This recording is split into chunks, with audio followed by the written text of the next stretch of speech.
Hi, I'm Elise of Joyful Plant, and welcome to Gardening Through Art. I help artists cultivate sustaining brands with my Gardening Through Art method. Let's get started.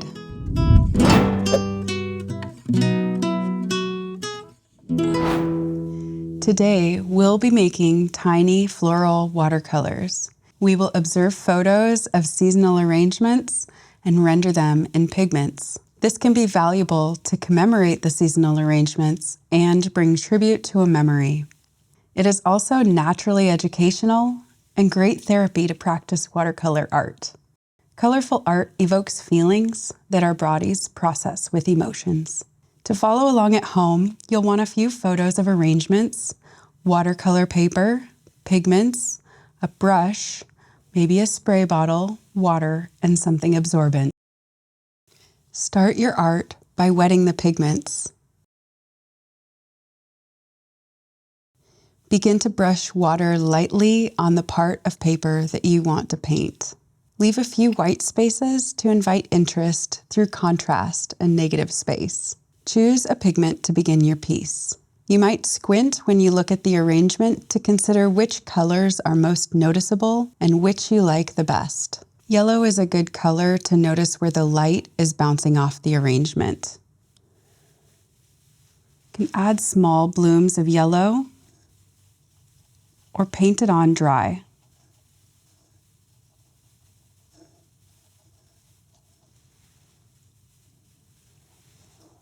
You may choose to start with water by itself or with a little bit of pigment. The effect is either a wet on wet or a wet on dry result. We can then proceed with other primary colors like red and blue.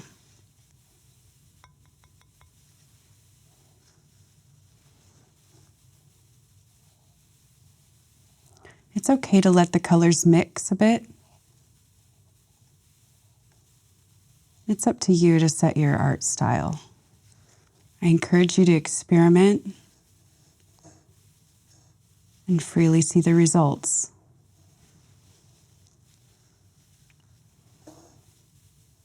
This amaranth produces some interest in this bouquet. And it's okay to have some variation in how everything is presented.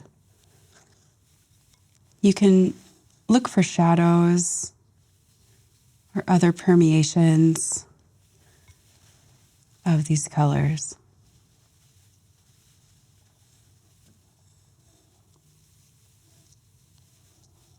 If you don't want the colors to blend, keep the pools of water separate. If you like to play with the integration of the colors, please feel free to do so. We'll leave a bouquet very unfinished so that we can let the first layer of colors dry. And then we'll come back and fill it in.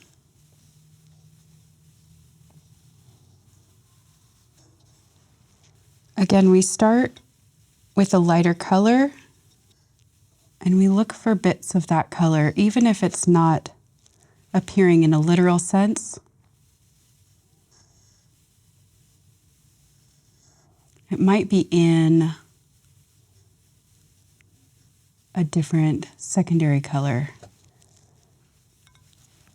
such as green.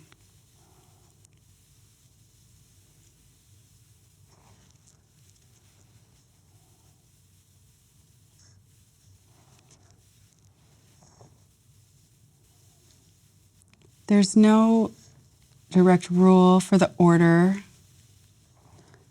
of your painting operations, or even how realistic it comes out. This is your individual appreciation of nature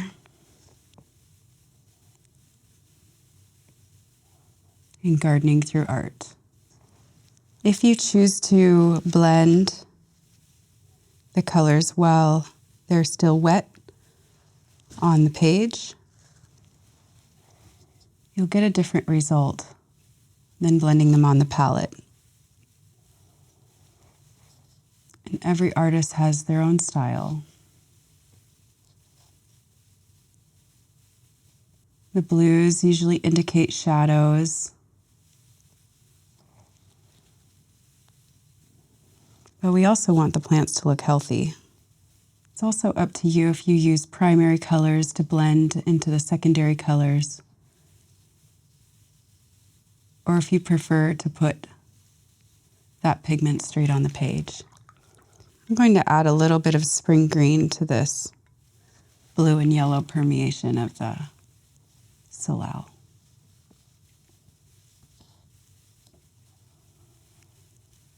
Keeping the colors interesting to the eye is the goal. Some artists choose to make their blends more on the palette.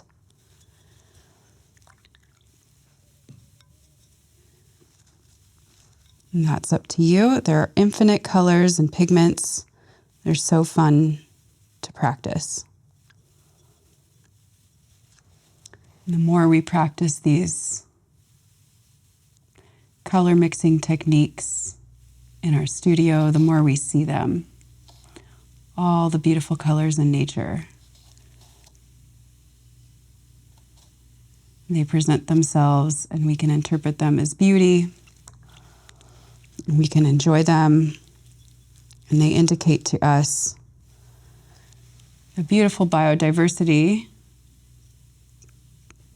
that helps to keep the ecosystem healthy. So cut flowers are one of the beautiful ways to remember the biodiversity in our landscape. You can go out and enjoy trimming the seasonal arrangements.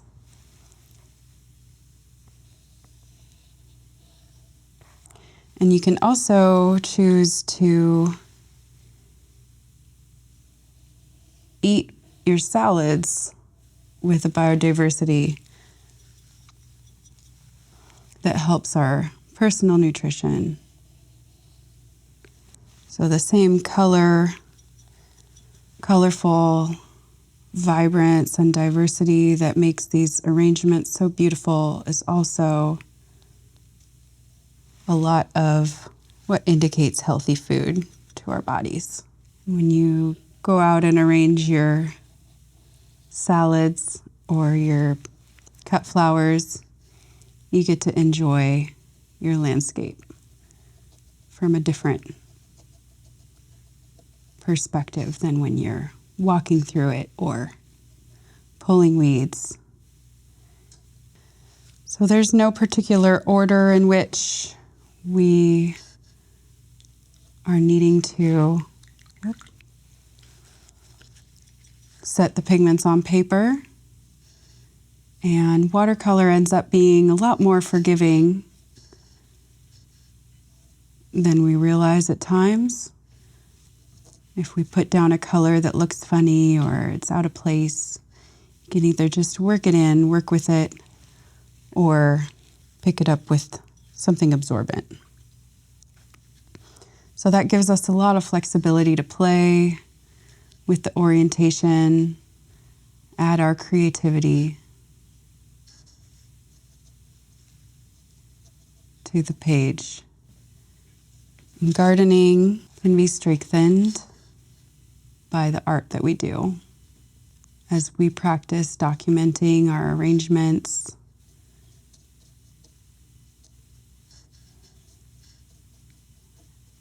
These particular arrangements were given to me for my birthday, and the one I'm painting now was grown by one of my students. It has lots of amaranth. Here's a zinnia. This is a dahlia.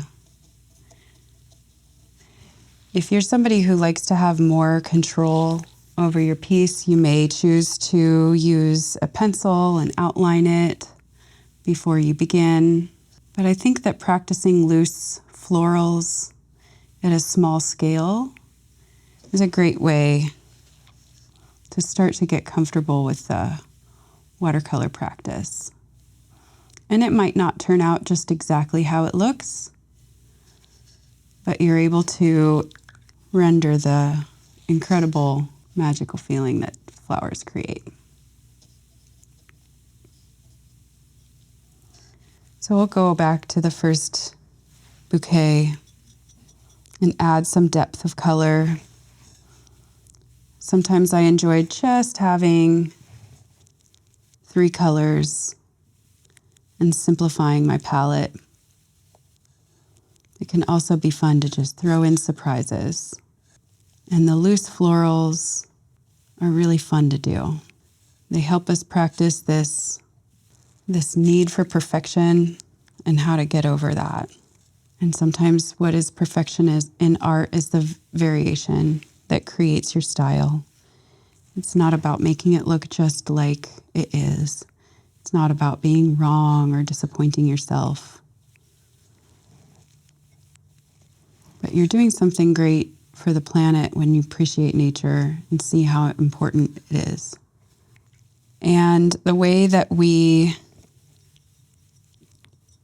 use our creative strengths to experiment with the brush strokes helps us appreciate what each flower is doing, how it creates its next generation, how it inspires the gardener to be outside in the garden.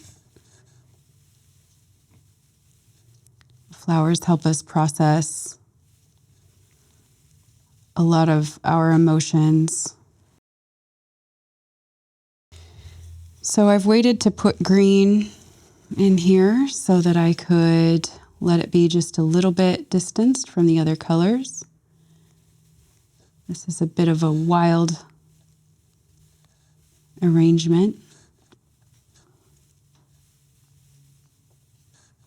You can let the brush do the work when we just use simple brush strokes, tiny amounts of pigment, and your imagination can fill in the gaps for what is not maybe depicted.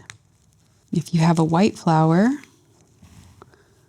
we might kind of insinuate that. You can either do that with, looks like this one has a little bit of green, so we might kind of outline it, but not completely. Just give the suggestion of its appearance. Or you can also use each of the primary colors in different ways to show white flowers. And adding some surprises in your painting helps to loosen it up a little. You might come back with a wet brush with no pigment, kind of smooth out some of the edges. Or keep it interesting. If you ended up outlining something like I did, you might just give a shadow to one side so it doesn't feel so much like line art.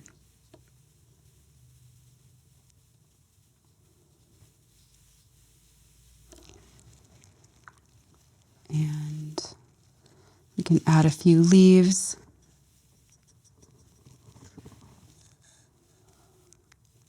It's important for us to practice the process of drawing what we see rather than what we know. So I'm looking for shapes that are S curves and C curves. And I'm painting just based on fun and intuition.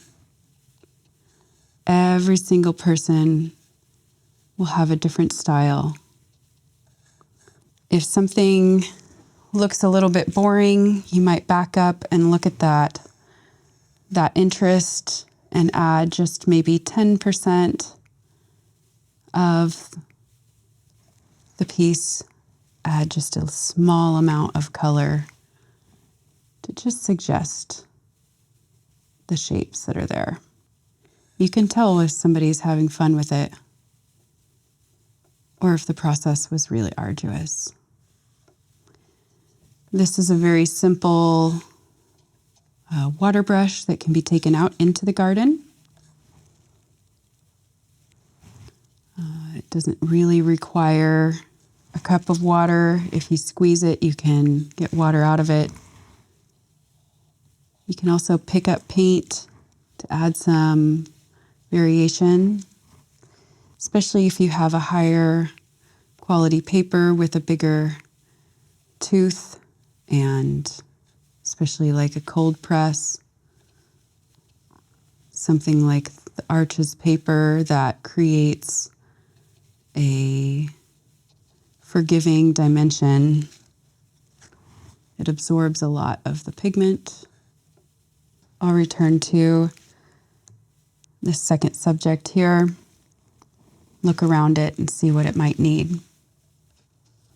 There's a wonderful watercolor artist on the other side of the water named Ron Stoke, who creates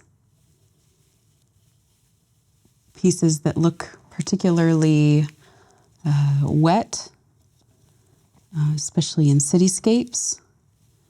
And when I met him, he told me that he describes watercolor like making a bed. So you start out with almost the sheets, and that's kind of a big brush, usually nice and gentle, little bits of pigment with a large amount of space.